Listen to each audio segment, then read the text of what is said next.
on Friday. My experience is some of you might not be here on Friday. But I don't want to encourage you to skip class on Friday, but I want to make sure that I get a chance to start talking about buoyancy so you have a chance to deal with those topics.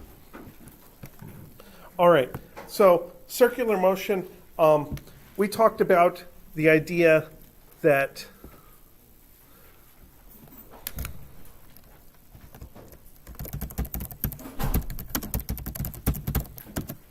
centripetal acceleration has a value, a magnitude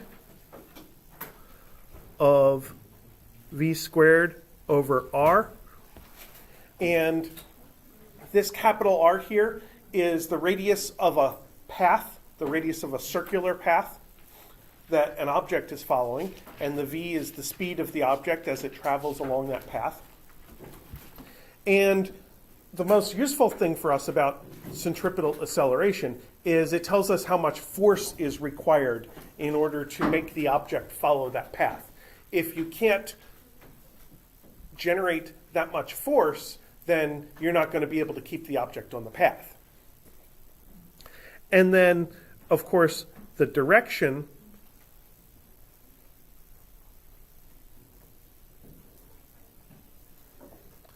is what we call inward. That is toward the center of the circle that is the object's path. Another way of saying it is if you're going to make a right-hand turn, the centripetal acceleration is rightward. So what I want to do today real quick is think about vertical circles.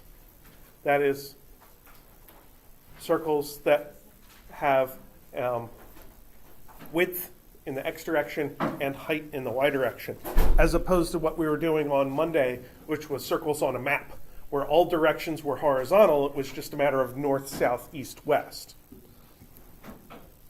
And the easiest vertical circle to think about is the case of driving over a hill. So let's draw a little hill here. And at the top of the hill, we're going to put our car.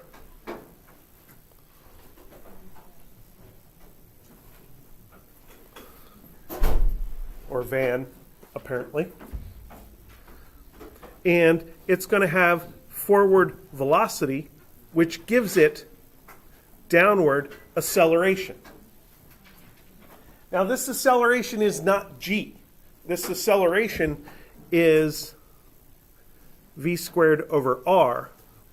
And to find the r, we basically have to kind of trace this down to the bottom here and find the center of that circle. So if you were trying to draw this hill with a compass, that's the compass with the pointy end and the pencil end, to draw that arc, the r would go down to the center of the arc there. Where's my dot? There it is. And in order to analyze the forces on this, we have to think about our object. And of course, it's going to have the force of gravity. But if it's touching the road, it's also going to have a normal force. Force normal. And like every single force analysis we do, we draw the force diagram, and the next thing we do is we try to write out the total force as a mathematical expression. So we're trying to fill in F net is equal to mass times acceleration. And on the left-hand side, for the forces, we see that we have two forces. We can see that we have the normal forces up, the gravity forces down. So we fill this in as force normal, because we don't know anything else about it, so we just put its symbol. For gravity, we do know something about it. We know that gravity is downwards, and its strength is mg. And then on the other side of the equation, we want to fill in something for the acceleration. Now we know it's v squared over r, and we know it's downwards. So like gravity on the left-hand side, we indicate the downward part by putting a minus sign there. we get mv squared over r.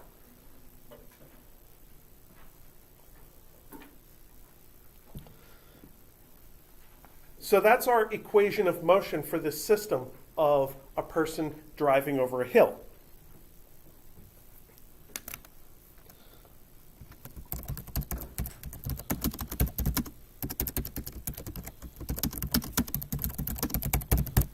Now there is a restriction on the physics of driving on a road.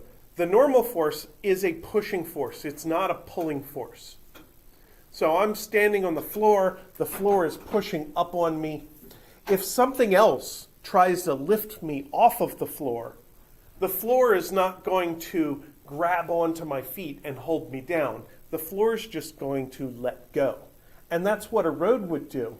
If something lifted this car off of the road, the normal force would get to 0 and the car would just leave the road. Mathematically, what that means is that this Fn variable in this equation is positive.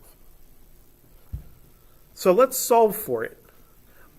If I solve for it, I just add mg to both sides and I get Fn is equal to mg minus mv squared over r.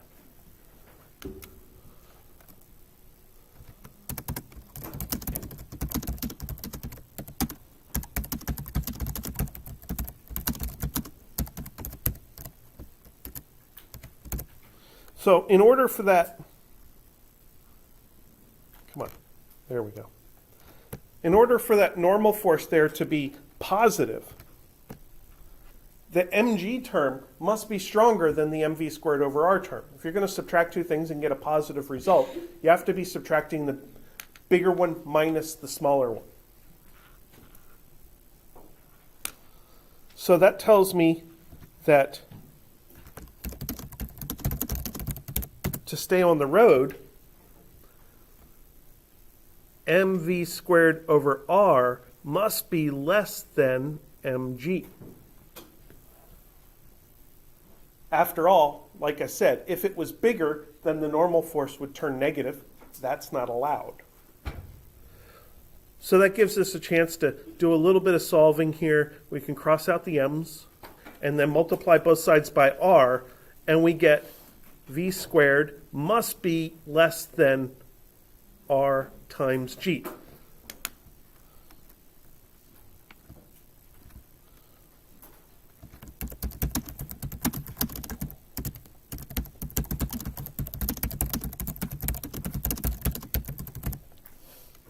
So this gives us a maximum speed for driving over this hill, at least assuming this model of smoothly driving over a nice circular shaped hill.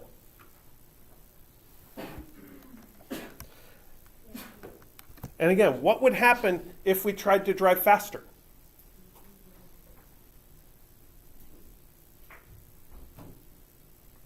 What would happen if v is too big?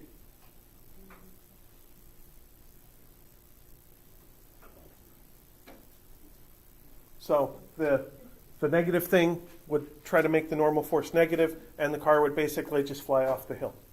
It would turn it from driving over a hill to driving up a ramp, over a ramp.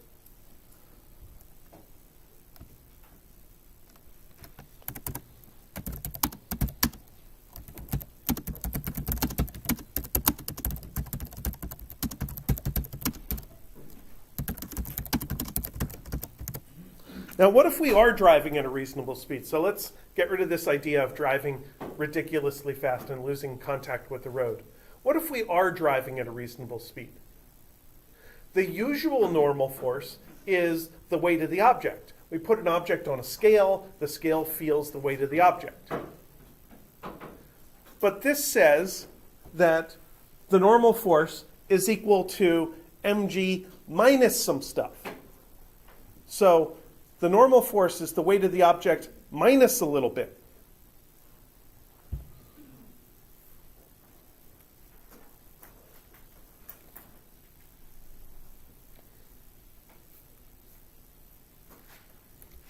So that means that the normal force is actually a little smaller than the weight of the object. So imagine being on a roller coaster, going over one of those hills. You get that feeling of butterflies in your belly. In a car driving over a hill, you can feel that a little bit. Even in an elevator, when you get to the top of the elevator ride and the elevator stops, you can feel that relaxation of the normal force from the floor, and your guts feel a relaxation force as they're not pressed down against the floor of the abdominal cavity or something like that. I never had to take anatomy, so I don't know. So all of that happens when you have this downward acceleration. After all, gravity's trying to give your object a downward acceleration, and the normal force is fighting that. And what this is saying is, if the normal force is a little bit weaker, then gravity wins the battle. Not completely, but gravity gets a little bit of what it wants. It gives your object a little bit of downward acceleration. And that's the v squared over r in this case, that downward v squared over r. So I want to try something here.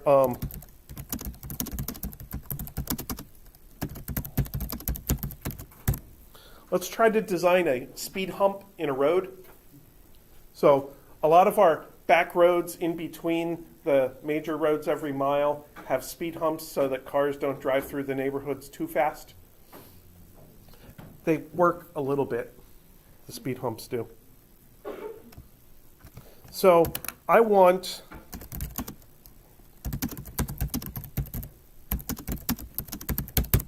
to limit cars' speeds to 25 miles an hour.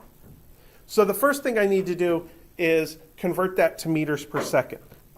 Did we do that on Wednesday in our class?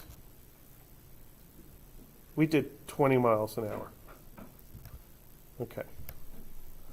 So we're going to have V is 25 mph, and then I know that 1 mile is 1609 meters, and I know that 1 hour is 3600 seconds.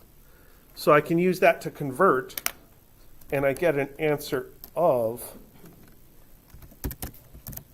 11.2.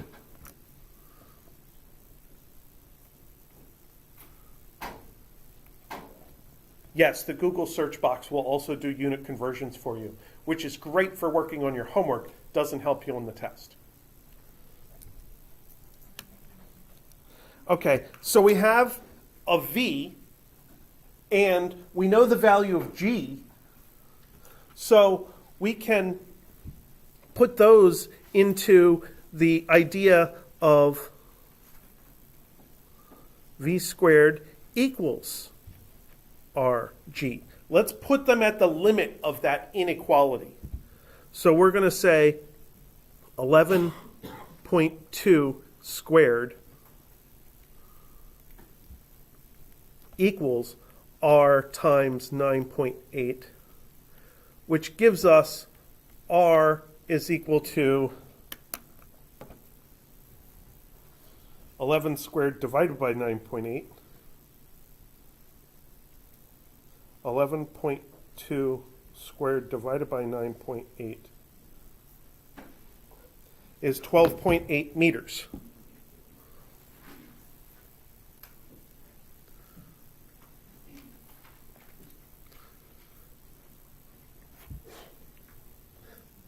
So here's what the situation looks like. There's the prevailing road. And then here's our speed hump. And there's our R equals 12.8 meters. And then that vertical blue line is also R, but part of it is underground and kind of virtual for the purposes of our analysis, and part of it is above ground. The above ground part is the height of the speed bump. And the below ground part I'm going to call the depth of the center of curvature. And if we're going to solve for any of this, we need to figure out how wide we want our speed bump to be. And I'm thinking maybe give the car 6 feet to get onto the speed bump and then 6 feet to get off the speed bump. That's about 4 meters total width of the speed bump. This nice broad speed hump on a back road. So that makes this 2.0 meters. And now I have a right triangle formed by the 2 meters, the D, and the 12.8 meters, which means that 2 squared plus D squared equals 12.8 squared, or D is equal to 12.8 squared minus 2 squared, and then a square root. So I'll calculate that. Square root of 12.8 squared minus 2 squared, close parentheses, fix what I screwed up when I was typing. 12.64. D is 12.64. And then if I look at the vertical blue line, that basically says H plus D is equal to R, or H plus 12.64 is equal to 12.8, or H is equal to 0.16 meters, or H is equal to 16 centimeters. 16 centimeters is, I don't know, about the distance from my thumb to my pinky nail. If I spread my hand out a little bit, not a lot, that's more like 20 centimeters. If I spread my hand out a little bit, like I'm making one of those kindergarten drawings of a Thanksgiving turkey. That's the third time this week that turkey has come up for me. That's weird. So we basically said that we should put a 16 centimeter tall speed hump in the middle of the road to slow cars down to 25 miles an hour. That seems somewhat reasonable. So that kind of shows how to do a calculation with vertical circles, and it also shows that these calculations produce reasonable results.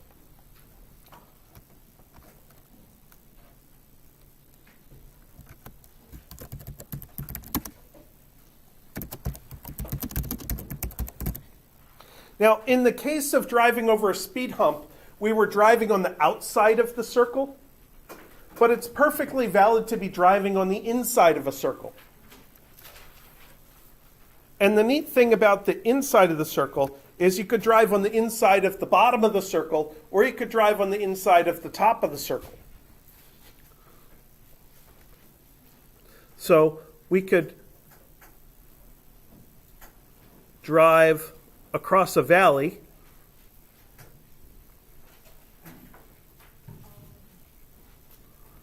V with A that way, and then we would have our M and our force of gravity and our force normal, and our equation would look like force normal minus mg equals plus mv squared over r. And it's basically the exact same equation we had before, except now the acceleration's upward instead of downward. The acceleration's upward because we're at the bottom of the circle and the center of the circle is above us. So we get Fn is equal to mg plus mv squared over r.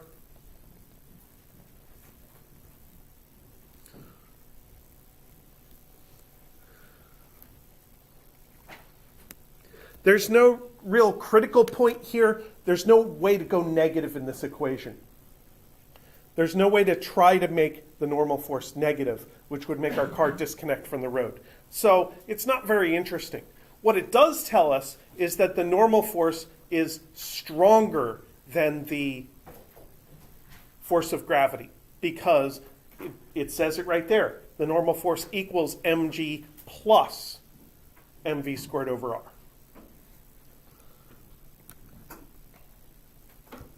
But of course, we can be on the inside of the top of the circle as well. So we can have our object here with velocity that way, and then acceleration that way. And when we do our force diagram, in this case, we get the force of gravity is down, and the normal force is also down, which is weird. Would that be like a roller coaster? That would be like being on the inside of the loop of a roller coaster, yes. And then our force equation looks like minus normal force minus mg equals minus mv squared over r.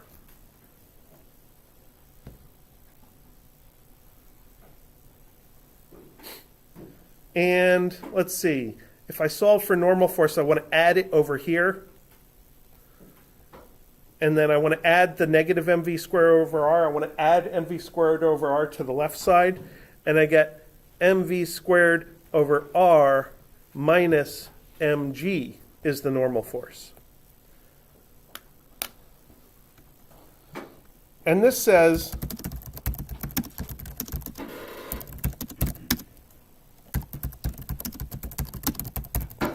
in this case, the velocity must be fast to maintain normal force.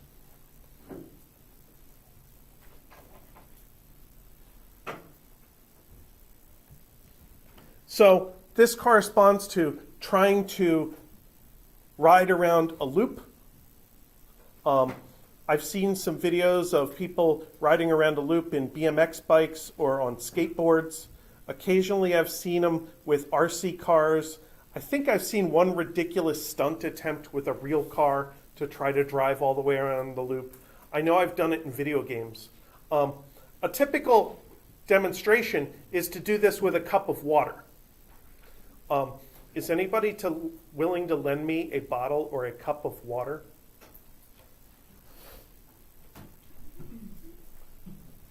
Let's use that one because I can take the lid off. Take the lid off and keep it. Because I don't want to touch the part you drink out of. I don't want to get my germs on you. So this is half full of water. It's up to about here. And if I keep it open end up, it'll obviously stay. If I turn it upside down, then some of it'll dump out. It'll dry. But if I turn it upside down and keep it moving in a circle, then it'll stay inside the cup. And you can do this with a bucket of water. A bucket is a little bit heavier than that, or you can do it with a cup of water. It can be almost completely full. Of course, there's a little bit of sloshing involved. But as long as you go fast enough around the top, it can go completely upside down and it'll stay inside the cup. Thank you. I used a little bit of it. That was water, right? Yeah. Okay, good.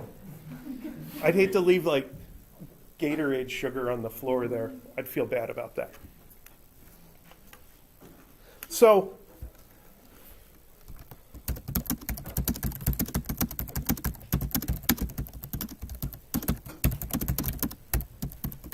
how fast does my arm have to move to keep that water in the cup? And that's going to be another v squared over r is equal to g. I'm just comparing the mv squared over r term in my force normal solution to the mg term and canceling out the m's. So we get v squared equals rg.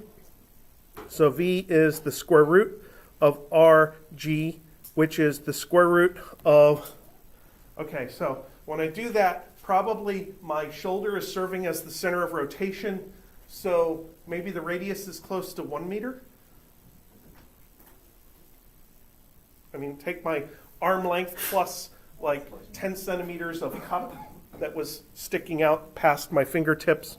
So let's go with 1.0 meters and 9.8 meters per second squared. And that is the square root of 9.8, clear, square root of 9.8, which is 3.1 meters per second.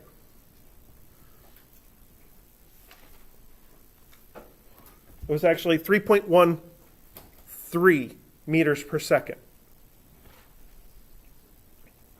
Now, it's hard for me to think about how fast my fingertips are moving in 3.1 in meters per second in terms of speed, but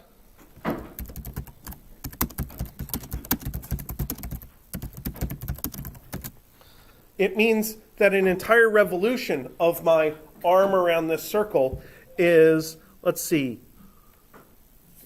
distance over time is speed.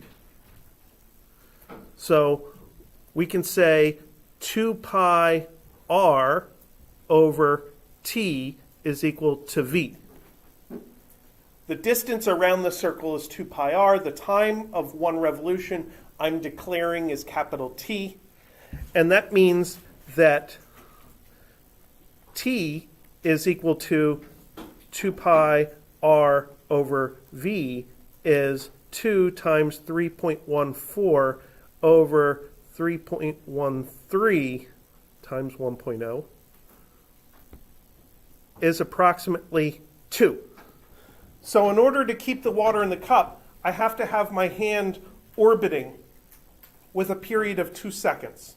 So 1/1000, 2/1000, and that's the slowest I could go, is to have an orbital period of 2 seconds. Now, I did it faster than that because I didn't want to spill on myself. I already spilled a little bit. That was enough. So,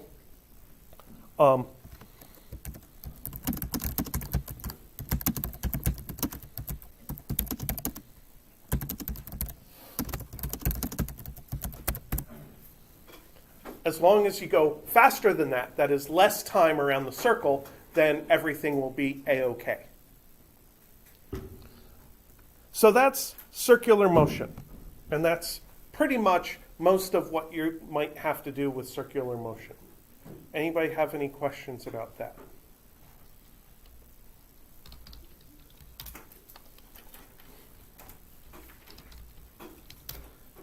Now, for the last topic, buoyancy.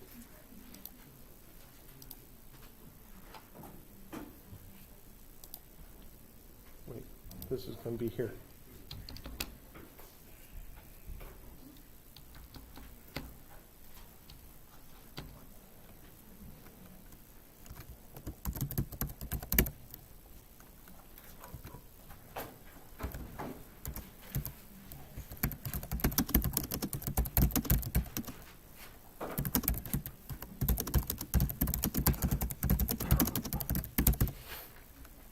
So, buoyancy is something we're a little bit familiar with. Buoyancy is what makes boats float. It's what makes us float when we're in water.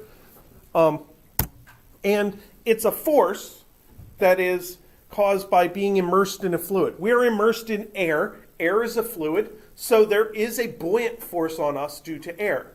We don't really feel the buoyant force due to air because it's only like 1% or maybe 0.1% of our body weight, but there is a force there.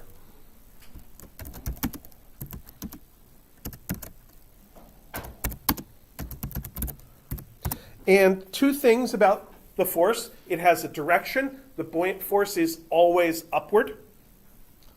And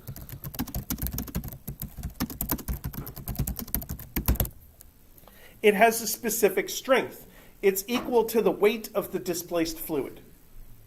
And we spend a lot of our time dealing with buoyancy by dealing with that particular intricate statement. So in order to calculate the buoyant force, I want to think about how we normally calculate weight.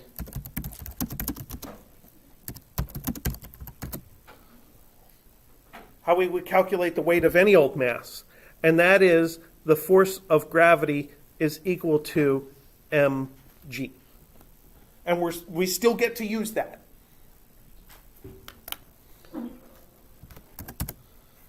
But we also want to combine this with the idea of density. Density is a property of a material that describes how much space a particular mass takes up. Actually, density describes how much mass a particular volume of the material takes up. But it gives us a specific relationship between the mass, and hence the weight of the material, versus the physical size of the material. And density is symbolized by the Greek lowercase letter rho, which looks like a curly P or a curly Philadelphia Phillies symbol.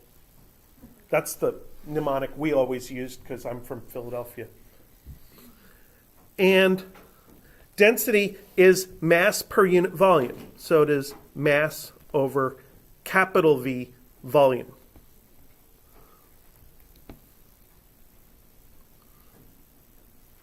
Be a little careful here because we're now using the same letter of the alphabet for two different things again. We use a lowercase v for velocity and we use a capital V for volume. So you have to use context to figure out what an equation is talking about and how you want to use it. So very often we use this equation by multiplying both sides by v, and we get m is equal to rho v.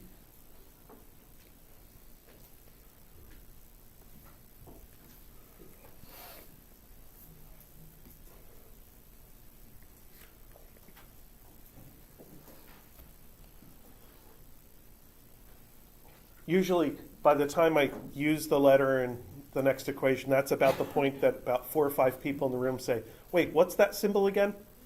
So that's where I clarify. That symbol again is the Greek lowercase letter rho. So that means that we can calculate the weight of a material. Force of gravity is equal to rho times the volume times g. And that works equally well for any material. It works pretty well for a person. The density of a person is approximately the density of water, and then we could measure the volume of a person and then multiply that by g and get a calculation of their mass.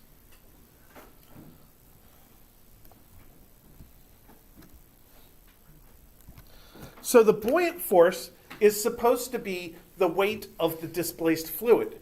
And that's the exact formula we're going to use to calculate the weight of the displaced fluid. So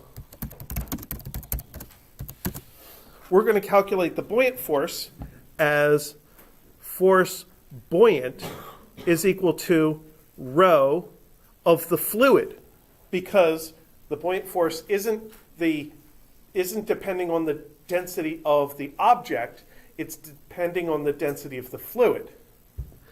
And then it's not necessarily the entire volume of the object, so we clarify this by saying it is the displaced volume. And then g. So V sub d is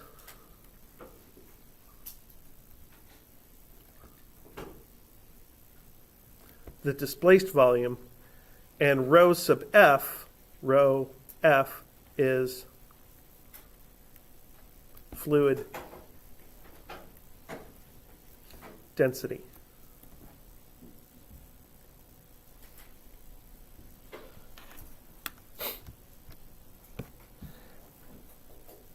So, like any force, we can do analysis with the buoyant force, and we do analysis by force diagrams.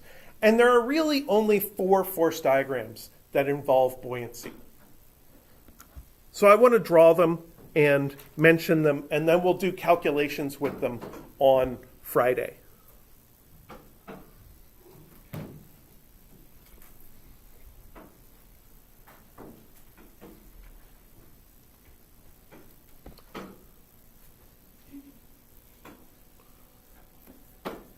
So you can have a force diagram with the force of gravity pointing downward and the force buoyancy pointing upward. Actually, when I think about it, there's really only 3 force diagrams for buoyancy.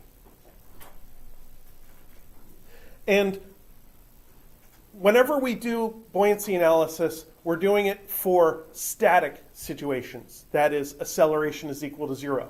That means that we're always looking for equilibrium.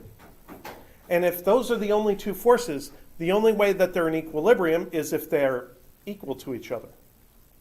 So what's that a force diagram for when the buoyant force exactly equals the weight of the object? How can an object experience only the buoyant force and gravity? It's floating. It could be floating. So a floating object is touching the fluid, it is in gravity, and that's it. Object can float by itself. So I'm going to call that a floating object.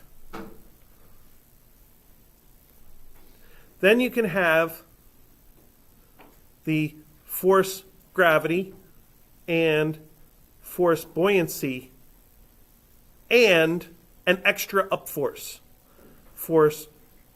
normal, or force tension, some other extra upward force. So how could you have an object that experiences a buoyant force and gravity, but also a normal force? An upward normal force. How do you get an upward normal force? You have to be on top of a surface, because the normal force always pushes away from a surface. So it's sitting on something that's floating? So it could be, but there's a buoyant force. So the object itself has to be in the fluid. So it has to be sitting on a surface in the fluid. Basically, a rock on the seafloor, or a treasure chest on the bottom of the ocean, or a person standing on the bottom of a swimming pool.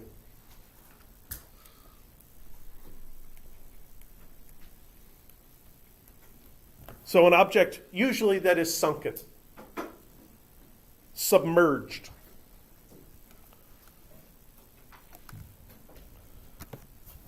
And then there's one more force diagram that we have to deal with occasionally, and that is an object with a force of gravity and a strong buoyant force, and then force normal. So how could you have an object that feels a force of buoyancy, but also a downward normal force? It's a boat. Can you clarify that? What's the normal force? The normal force is because the boat has to provide a normal force to the people and the cargo on the boat. So this normal force is sort of the weight of the cargo.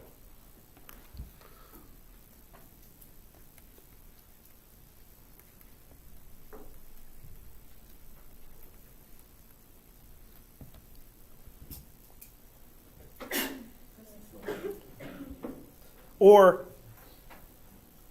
since I'm from the Northeast, we always had stories about the mob. So this could be the force diagram of a body with cement blocks tied to the ankles, because that's something that we occasionally talked about. I think it happens less often here. I guess here we would say that that is a payload that is sitting on the bottom out there in the Gulf, tied to some rocks, so it stays on the bottom so that the Coast Guard and Border Patrol doesn't find it. so that the next set of bad guys can come by and pick up the payload. All right, so those are our 3 force diagrams that we're going to try to analyze and get some numbers out of. And remember that we're always going to use the idea that the force of gravity on an object is mg, or rho vg for the object. And we're always going to use the idea that the buoyant force is rho vg for the displaced fluid. And we'll just see how those equations interact with each other given different amounts of known information in the 3 different situations. What about, like if you have a basketball, you try to... I think this would also be a ball held underwater. Okay. Absolutely. So if you take a basketball or a volleyball or a beach ball and hold it underwater, then this would be a force diagram for that. Okay, so like Yeah. you wouldn't add applied force or anything? Well, this normal force that I'm putting in there can represent any applied force. Okay. It could be a tension from the bottom, it could be a normal force from the top, it could be anything. Okay, doesn't try. Yeah.